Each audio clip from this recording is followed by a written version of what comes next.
12 тармақ МСАК-тың 3 деңгейлі қызметтер құрылымы. Бірінші деңгей дәрігерге дейінгі медициналық көмек. Бір қосымшада.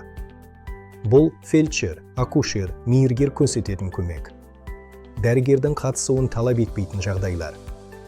Мысалы, дәрігерге дейінгі сүзгі кабинетте қарап тексеру, инъекция, экспресс-тесттер арқылы холестерин, глюкоза анықтау. Екінші деңгей білікті медициналық көмек. 2 қосымшада. Бұл жалпы практика дәрігері немесе терапевт көрсететін көмек. Қабылдау, сауықтыру жоспарын құру және функциялық диагностика, 12 жалғамдық эко, спирография, пульсоксиметрия.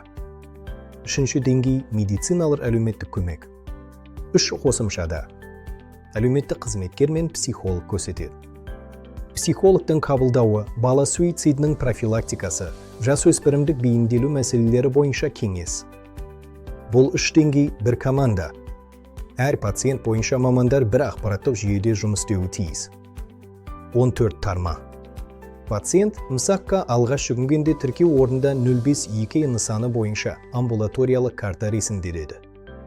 Құжат электрондық форматта медициналық ақпараттық жүйеде, яғни МАЖ-да жүргізіледі. МСАК құжаттың сақталуын қамтамасыз етуі тиіс. 16 тармақ. Пациент жіті аурумен жүгінсе, мейіргер оны дәрігерге дейінгі кабинетке сүзгіге жібереді. Бірінші сценарий дәрігерге дейінгі көмек жеткілікті. Мейіргер шараны жүргізеді, пациент үйге қайтады. Екінші білікті көмек қажет. Мейіргер кезекші немесе учаскелік дәрігерді шақырады. Үшінші, егер шұғыл жағдай, мысалы миокард инфарктісі күдігі анықталса, мейіргер жедел жәрдем шақырып стационарға жібереді. 1 секундта отырмайды. Бірінші патронаж. 20 тармақ. 5 жасқа дейінгі балаларға, жүкті және босанған әйелдерге, паллиативтік пациенттерге жүргізіледі.